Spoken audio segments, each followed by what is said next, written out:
Hello everyone, and welcome to a brand new video. Today, we have something special. I recently watched My Little Pony: A New Generation, and I have a few thoughts about the movie.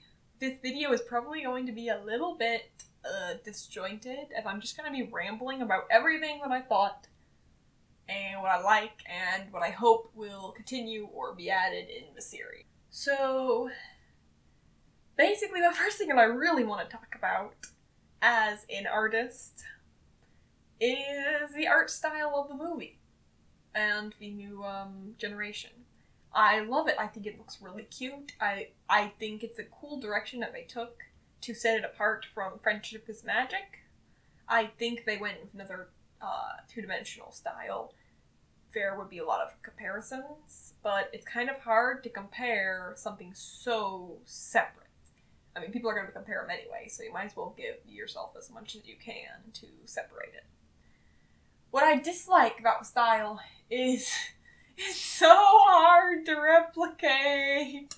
It's so hard to draw. I should have just drawn this in the Friendship is Magic style. Cause you could see me redrawing the mouths a million times. That's the faces, the bodies, they look really great in the official show, but trying to replicate it takes a lot of persistence and you have to be very, very specific with where you place your lines, because if you do it wrong, it's gonna look weird.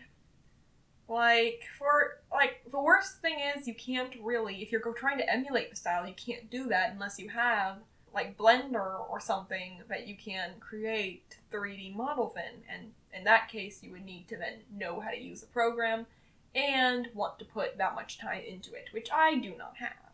If you are able to do that, more power to you. Please create beautiful pony art. The thing with my style being so linear, which means that it relies mostly on lines to form its shape and depth, it means that I can't really emulate this style at all without it looking uncanny. For example, you can trace Twilight Sparkle from Friendship is Magic and create an image of Twilight Sparkle that looks identical. And, really high quality if you put time into the coloring and line weight, but you could then trace an image of Sunny Star Scout and it will look flat and weird. That's because 3D images are not made with lines. They are made with 3D elements. They're made with shapes and depth. And they don't show these shapes using lines like hand-drawn styles might do.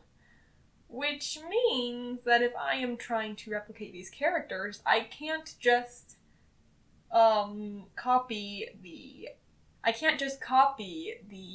facial proportions that I'm given, because it'll look a little uncanny. I have to try to invent sort of an in-between style. And I haven't quite found a sweet spot yet. Their faces are really hard. Because I have a really short face. It's sort of flat face with a short snout just poking out. And it's hard to create a proper shape with that. But hopefully I'll be able to figure out a cool way to do that. But this image I think came across looking pretty well, but I still want to improve some things. Other than that, with the art style, I really do like it a lot. And I like the potential that it'll give me with drawing characters and creating my own characters. Once I figure out not a copy style, more what is it? A complementary art style to go with it, where I can sort of, create a similar style to the show, but in a way that is uniquely my own. So hopefully once I figure that out, and once fan artists also start figuring that out, it'll be a really great time for creating new characters in new forms that we haven't seen before. And one thing I'm really interested about is seeing style swaps between Friendship is Magic and A New Generation. So excited to see that. Now, I want to kind of talk about the characters since I'm going to be drawing each of them. So first, I guess, is Sunny, who is so much fun. I know everyone's probably tired of hearing her compared to Twilight, but she's a main character, and Twilight was the old main character, so it's inevitable. I haven't had the chance to talk about them yet, so I'm going to do it now. I think that she's a great contrast to Twilight Sparkle. Like, Twilight was, of course, she needed to learn how friendship worked, and she's very anxious. She kind of imagines a worst-case scenario, and her planningness gets the better of her and makes her, like, immobile when she tries to do things. Sunny is like the exact opposite. She's optimistic, and she always assumes it's just gonna work out. But probably to her own downfall. So she doesn't worry about planning very much. She just sort of comes up with the most basic idea of this is what I gotta do, and she just does it. If something isn't working, she'll figure it out as she goes. I think the biggest plan that she had was when they were trying to steal the jewels from the Pegasus Queen, but that wasn't really a plan, as in Zip was the one who came up with it, wasn't she? I need to rewatch now to remember. But I think it was Zip who came up with the basic plan for that. So Sunny is just really a actions first and consequences soon after type of pony. And I like that they did give us a new kind of protagonist, because it would be really boring if they just made another Twilight Sparkle, even though that would have been the safe option to do, like, just recreate Twilight Sparkle for the reboot, and so then there'd be a character that everyone's, familiar with and that kids will like automatically. So I'm really glad that they gave us a new cast, and they weren't afraid of making them different, and their own people. Their own ponies. Actually, when it comes to comparisons, I think one pony that's interesting to compare to Sunny is Scootaloo. Not necessarily the Scootaloo from Generation 4, but Scootaloo from Generation 3. I haven't seen any of those since I was very small, so I should probably rewatch them just for fun. I know they're not as good as I would remember. But I remember Scootaloo in like all the merchandise and the toys, and she'd have roller skates and scooters, obviously, and she had the same color palette with the like orange body and purplish pink hair. And Sunny also rides around on roller skates and is very cheerful, and like I feel like there is a design comparison there. Probably maybe not a character comparison. I can't really remember if Scootaloo, what kind of character she was in that time, but it's so, like, when I first saw Sunny's design, I thought she was Scootaloo, is just how close they were. So, like, that is one thing that I noticed and wanted to mention. Like, even, Sunny's helmet has wings on it when she's going, roller skating, and I have, sitting on my dresser right now, I'm looking at it, I have a Scootaloo wearing a helmet, and it also has wings on the helmet. Like, I feel like when it comes to, like, the branding and the merchandise design type thing, they really took inspiration from the old Scootaloo design, and I really like that because she's one of my favorites, so I'm very happy about that. I love Sunny. Scootaloo Mark II. But I'm very interested in not just comparing her to other ponies, I'm actually just interested in what she becomes on her own. The stick to what you believe, even if the world tells you it's wrong, or if they try to lie to you, is a really strong and ambitious message, especially considering today's climate. I don't want to talk about current events, but it's hard when it's so similar to what you might see right now.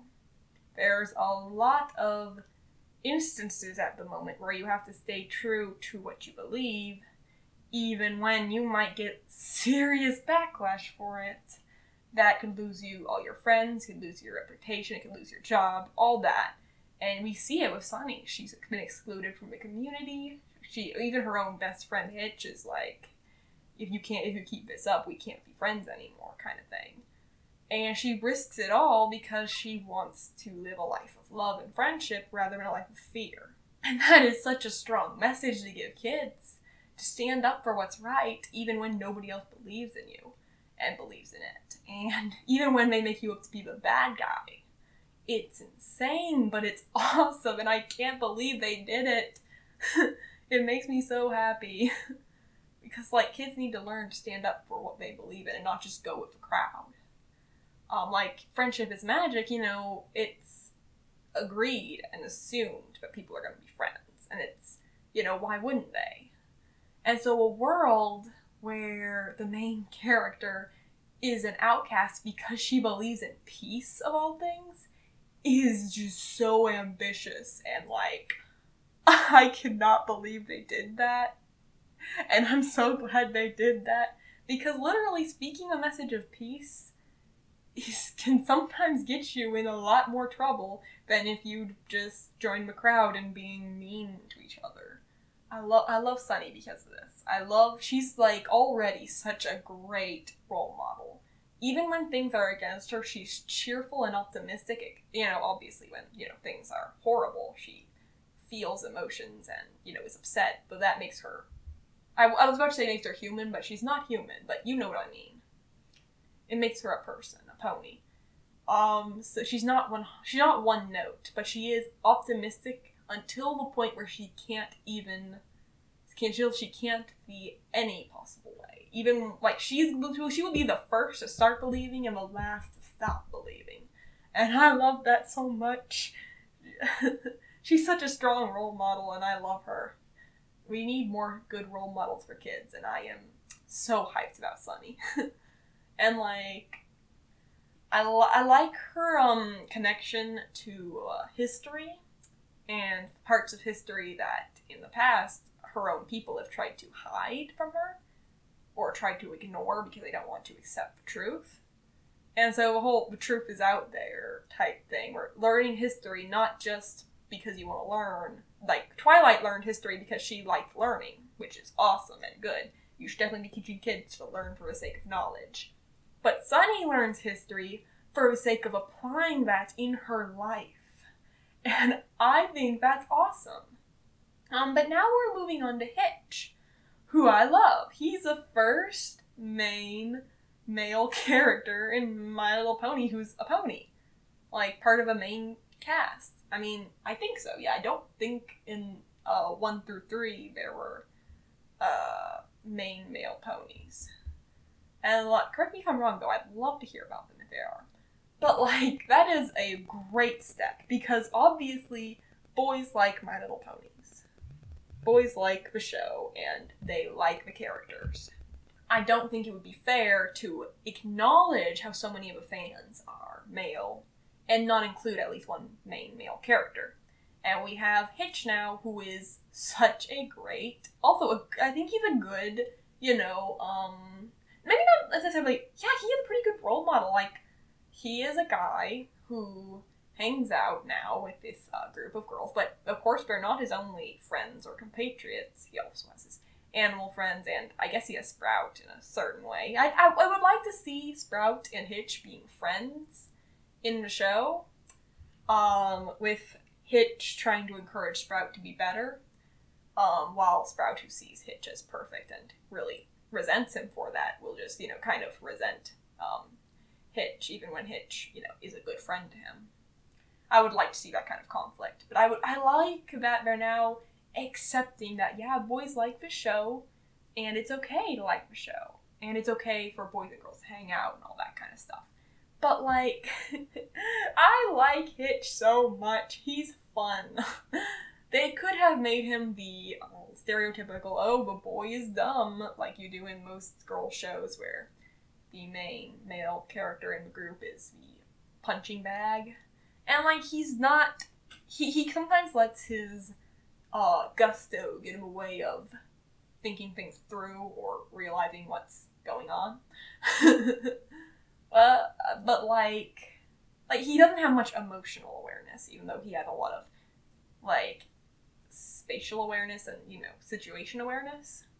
But, like, it's my strong belief that every character should be a certain kind of smart and a certain kind of stupid. And if they can't be smart in some way, then they shouldn't be stupid in any way, because that just makes them entirely stupid. But Hitch is obviously intelligent, and he obviously is, he's trained, he knows his job very well, he's brave. This is a hard thing to sort of word, but they didn't make him less of a male character. I don't know. It's hard to explain because he's manly in a horse way. He's a sheriff. He likes catching bad guys. He stands firm in what he believes. He likes to take a leadership role. He is manly in the sense of roles he takes, and I think that's an awesome thing. It's kind of there's this idea that's sort of implied sometimes that a masculinity is inherently toxic. And so I like that he has masculine interests without, having to be toned down for the female cast and female fans. That's a weird tangent to go on, but I think that some of you can agree or see where I'm coming from here. Another thing about Hitch is I like the animals. I realize in my heart of hearts that a lot of the animal companions are merchandise, because they are just really, they're there to be toys. But the entire series is there to be toys, and if I can get a cute toy of that little seagull, that makes me very happy. And if it takes Hitch having 1 million animal companions, there are so many worse ways they could have done that. They could have introduced everyone having pets that are never seen again, or never actually shown as being a good part of the character's life until they actually need them. I hate that kind of pet character, and Friendship is Magic did that. Rainbow Dash can't be bothered to care about her turtle unless it's a special episode. Oof, that makes me mad. Anyway, so I really hope that, I think that introducing the critters is a good idea, because it's not his pets. They don't have an emotional connection in that way. It's just an occupational hazard of being Hitch. I would like to see in the future Hitch leaning into his sheriff role, because obviously he's going to want to take a lead on a lot of situations, because it's literally his job to diffuse. I know, but he's going to have to take a back seat and swallow his pride occasionally, so I'd like to see how they handle his almost arrogant nature at times without turning him into a bad guy, or into the fact that he shouldn't feel confident in his abilities. And I'm just really glad that the boys who watch the show can enjoy a character that they can relate to, even though I don't think that you need a character to be your same gender, race, whatever, to connect with them. There is a certain level of superficial that does go on, and I'd be stupid if I denied it, where we do connect with characters that we look like or have physical similarities with. For example, as a child, my biggest favorite character was Ramona from Ramona and Beezus, or Beezus and Ramona. And because Ramona looks exactly like I did as a child, and so I connected with her. And through my connection with this character, I was able to work through a lot of things as a child that I probably wouldn't have been able to rationalize back then without the help from this character. Sounds a little weird, but that's how it went. But now we're moving on to Izzy Moon. I was so worried about Izzy. I think you've probably heard it before. Pinkie Pie replacement has been said by me, and even now it's obvious that she is, as far as archetype goes, the new Pinkie Pie. I'd be stupid if I denied it. She's the bubbly, enthusiastic one who sometimes seems a little crazy, a little out there. you know, all that. But there's, like, key differences that were shown in the movie that I hope will only be expanded upon as the show goes on. First thing I want to mention is their purpose. Like, you can kind of get who a character is by not looking at what they do for a living or who they know or what color their hair is or whatever, but by what their goal is. Pinkie Pie was going with her whole thing was make everyone smile, and you know, she had a whole song about it. I'm not going to sing the song, but you know the song. She wants to see other ponies having a good time, and she wants to spread joy. Or laughter, because that's her element. Izzy, on the other hand, clearly isn't opposed to the idea of spreading joy, but her thing is she wants to make friends.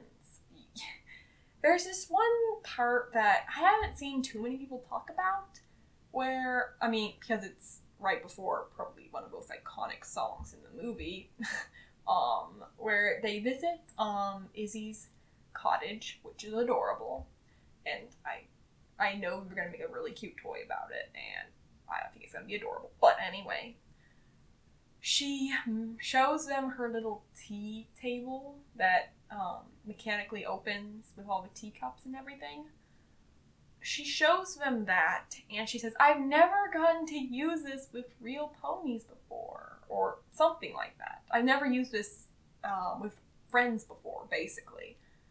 And, like, you can kind of tell that she doesn't have any friends she doesn't have any friends in Bridalwood. She's an outcast, just like Sunny was. But even Sunny had Hitch. You don't see anyone, not even another unicorn as part of the group. It's just Izzy. She's alone, and it's really sad. It's honestly, like, I relate to Izzy on so many levels. It's kind of sad. Where she can be happy and cheerful and acting like nothing's wrong, but like inside she doesn't care about anything but making friends. That's why she didn't really want the story to end, because she was afraid that once everyone got what they wanted out of it, they'd just leave her. And it makes me kind of wonder, like, where's her family and her friends from Bridalwood? Does she have abandonment issues? I don't think that she's going to end up having abandonment issues in the story. I think it's just, you know, she likes making friends. But if they added a storyline where somebody in Izzy's life walked out on her at some point, I would be nothing but impressed. I would, I'd, obviously be sad in the moment, but, to learn that, but I'd be so happy to see depth like that. Please Hasbro. So, like, I like my headcanon that the reason you don't see Izzy's friends, family, or anything is because maybe she had someone, but they aren't there anymore. And you can see, like, the other unicorns don't really like her, and it's, easy to write off as, hey, because she's bubbly and cheerful and annoying to them, and, like, that could be so much deeper than a lot of people might assume it might be. Because, like, I know what it's like to be a social outcast because you don't, like, act the same as everyone else. Because you're a bit too loud, a bit too, like, you joke around too much, or you don't believe the same things that everyone else believes as far as superstition. Or superstition in this case. Actually, it's hard to say whether or not, Izzy actually believes in the jinxies and all that. She doesn't follow any of the rituals, but she doesn't outright say that it's fake. She says they're very superstitious, but just because you acknowledge that something's superstition doesn't mean that you don't follow it or believe it. I'd like to see if there is a level where she does believe it. Now we're going to move on to a character that I would love to see what they do with her because she has so much potential for awesome episodes. We got Pit Petals. Oh my goodness, she's just so cute. She got nothing in the movie. I'm sorry. She got a cute song, and she got like 10 seconds of being mad, and then I'm part of a group now. I feel, poor Pip. She did not deserve this. So I really hope that with the show, she's given, like, anything. Obviously, they'll have more runtime, more, Pip-focused episodes and development. But what I specifically want to see is something that I think a lot of people have mentioned before, but the social media influencer archetype that she is. I want to see some messages and lessons about social media, about influencers, and about how that world can be not what it seems at times. I'd like to see her learn some lessons about being fake and all that.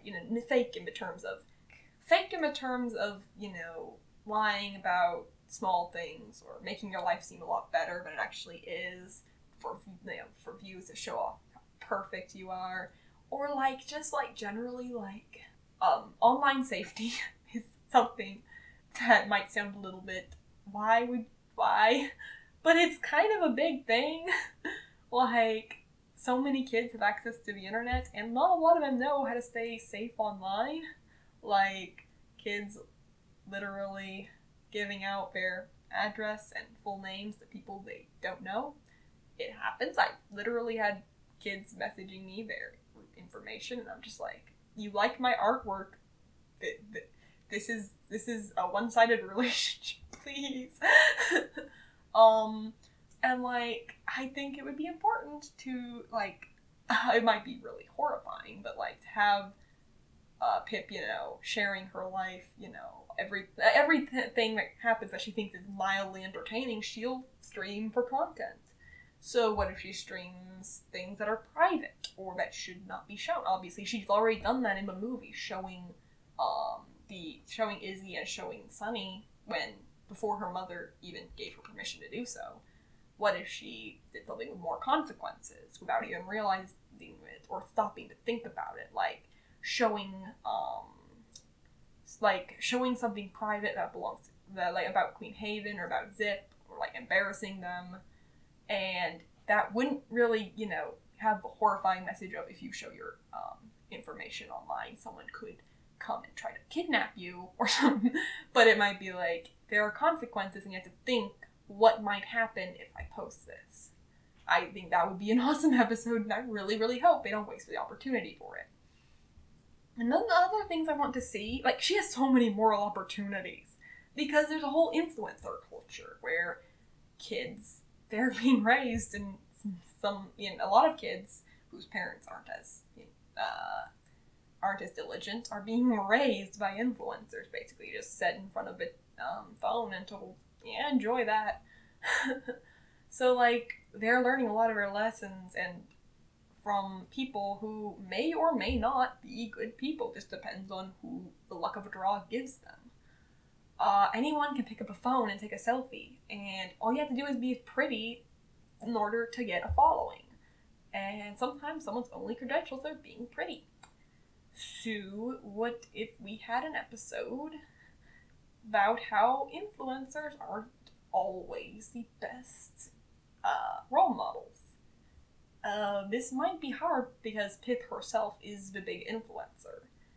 And so, I think it might be interesting to get her, a fan who tries to emulate everything about Pip until Pip's just, has to say it herself that this, that she's just a pony. She isn't, invulnerable to mistakes, and she's just living her own life, and you can't, you'll end up in a lot of trouble if you try to be her and see her as the, pinnacle of perfection. Where I think a lot of kids could learn that very well. I think that literally online safety and online issues are a big thing that Pip can help with, and I love the opportunity. I really hope they use it. And lastly, I want to talk about Zip. Zip. I like Zip in theory. But I have to admit, we got even less for her than we did for Pip. Because, like, Pip, you can kind of tell, oh, these are what kind of episodes you might get from her. Pip, it's actually hard to... Zip, it's... oh my goodness, it's so hard. Zip, it's kind of hard to tell what kind of character she's gonna be. Of course, there's just like Izzy, there's a whole, she's another Rainbow Dash. But in this case, it's hard to tell what makes her different. Like, she even looks longingly at a Wonderbolts poster. Give her something else. I've heard rumors that she is very intelligent and like math and stuff, which you can see when she has like the little chalkboard talking about like aerodynamics and stuff. And when she's trying to learn how to glide.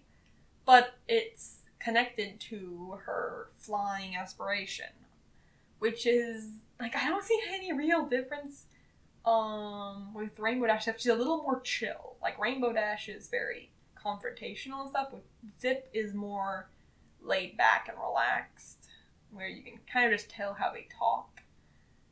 But I'm afraid she's just gonna be the generic sports pony. So I really want to have good hope for Pip and for Zip. Oh my goodness, I really want to have good expectations for her, but I don't know what we're gonna do with her yet. It's so hard to tell. Obviously, there's one key difference that could make a lot of fun conflicts, and that is in the fact that she is going to be queen someday. Which, refreshingly, Pip does not seem upset that Zip is gonna be queen. She seems very content with where she is as an influencer and pop star, which is refreshing. But Zip, like, it's hard to tell whether or not her disdain for royal family, and how they lied, will translate to a disdain for the throne and everything. Like, does she want to be queen? It's unclear. Like, you could infer either way just by watching the movie. Like, she thinks that royals are fake and doesn't want to be a royal. That would be interesting, but maybe she does want to be queen and she wants to turn some things around, do things better than her mother did. And that would also be interesting, but it depends on which way they take it.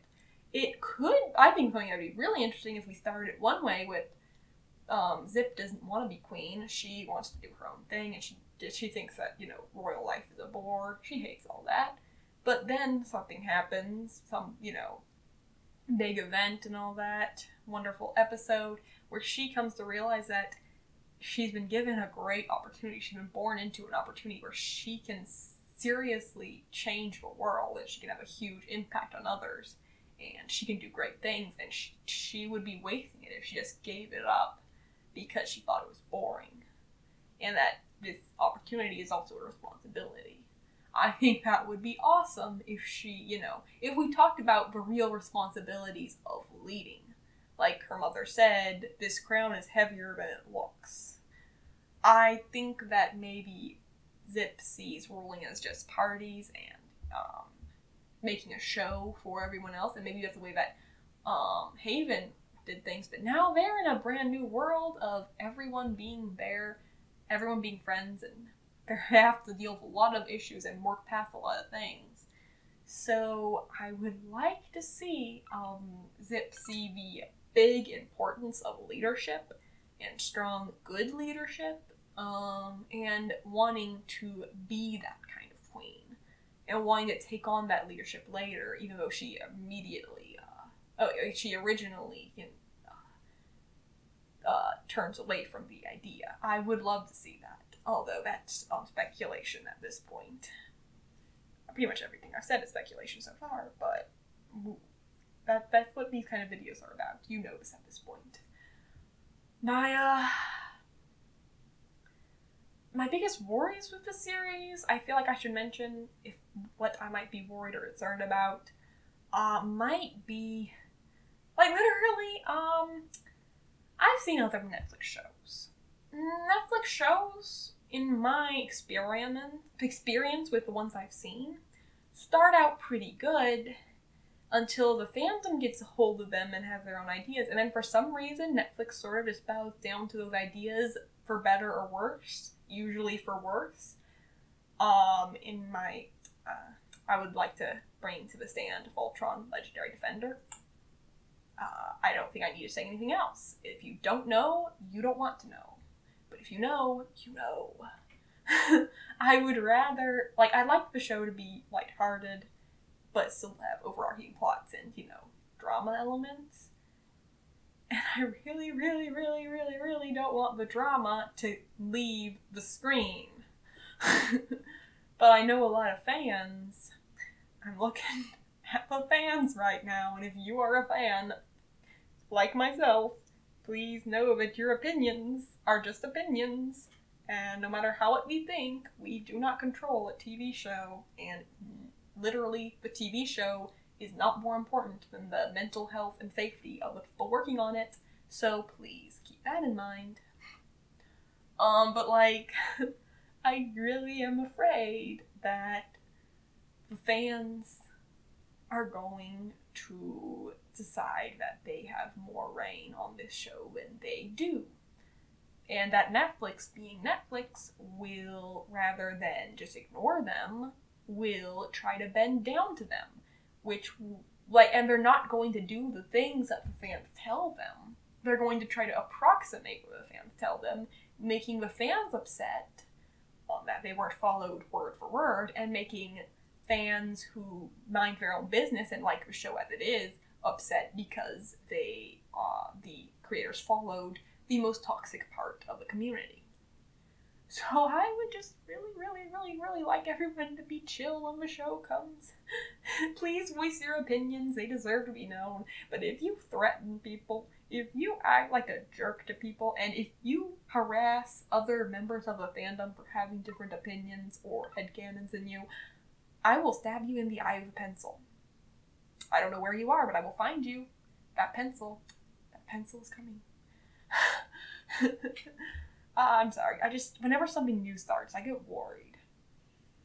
But I guess, I think I'm going to be covering a show, maybe doing speed paint videos like this, where I I draw a scene from a show in my style, and I talk about what happened and what I think. And I'm worried that there are going to be some episodes that I really hate, but then I realize that's going to mean no matter what show you watch, you're going to have those episodes. So let's just accept that we're going to love some episodes and we're going to hate some episodes, and it's going to be a fun time all in all. And I look forward to enjoying this show with you. It's going to be a fun, lighthearted thing, as long as we all try really hard to keep it a fun, lighthearted thing. So I really want to enjoy this as a group, like I said, so please, in the comments, leave your thoughts and your hopes for the series, and your headcanons, your theories, your fears about what might happen between either showrunners or a fandom or some other things. And let me know what you think. I really want to talk to y'all about this. And thank you so much for watching. God bless you, and have a lovely day.